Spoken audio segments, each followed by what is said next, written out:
In the 20th century, clouds were seeded by numerous countries around the globe with various chemicals to produce rain. China was just doing this over the summer in Beijing to make sure that there weren't any rain, that there wasn't any rain during the Olympics. But all this has changed dramatically with the U.S. military's secretive research and plans to control the planet's natural weather. This has not been given very much press, and we have to remember that we have a corporate-owned press where 85% of radio, television, and print media is owned by 5 corporations. So they're not going to talk about things that are of really serious consequence, and that's somewhat of the blessing, a mixed blessing of the internet, but there's certainly plenty of information on weather modification. The Air Force is on record as saying, quote, they want to control the weather by 2025, and we are not talking about just seeding the clouds for rain. Weather modification means, quote, any activity performed with the intention of producing artificial changes in the composition, behavior, or dynamics of the atmosphere, unquote. And as of April this year, there are more than 150 different weather modification programs around the world. Since about 2000, the Department of Defense and the Department of Energy have been spraying the entire United States sky with a toxic brew of chemicals and other biologic agents. Do we have that? Did we do that?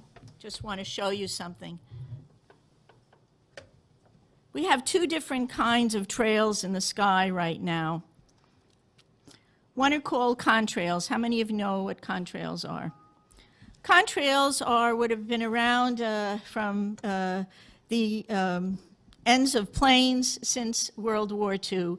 These are very, very short exhaust trails that usually evaporate within a few minutes. You just look up at the sky and you'll just see a jet, sometimes with 4 trails, but it evaporates pretty quickly. How many of you know what chemtrails are? Nobody.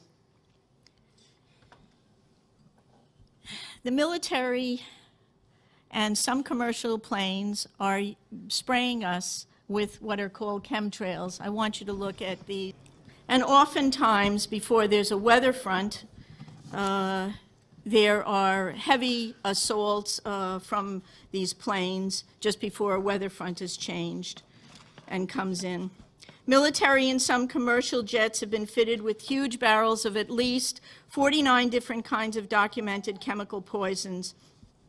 Among other documented ingredients in this toxic man-made clouds are pathogenic molds, fungi, weaponized viruses, and made in some places like the secret site at Fort Detrick, Maryland, which is supposed to be a cancer site, but there are a number of scholars and professors tracking this that have big questions about this.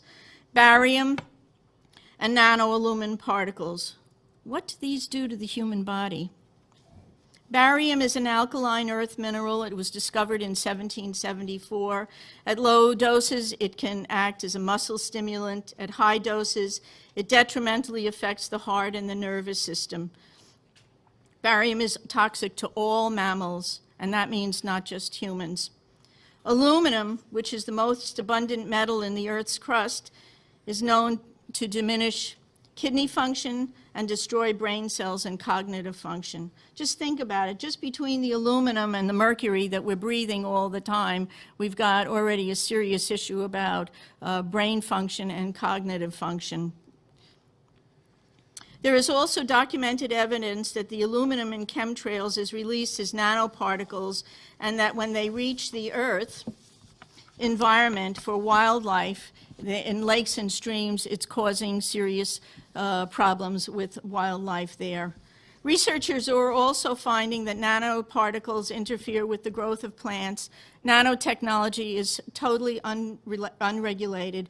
Just this past month, a new research report came out showing and documenting for the first time that these nanoparticles actually go through the skin.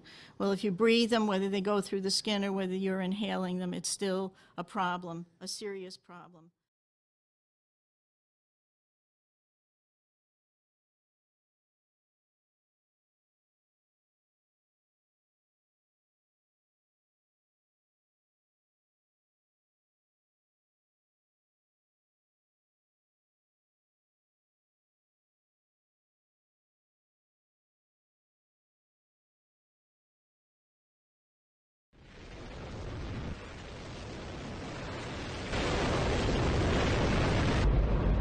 Don't worry if you can't hear what I'm saying. I couldn't even hear myself. This is the loudest sound you could possibly conceive. And, as it turns out, the cleanest.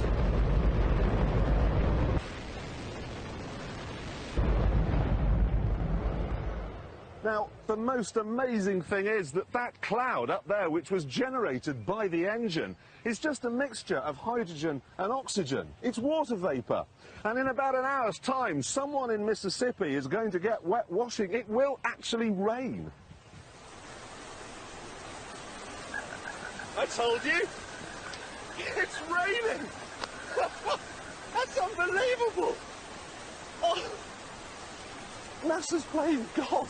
It's making its own weather.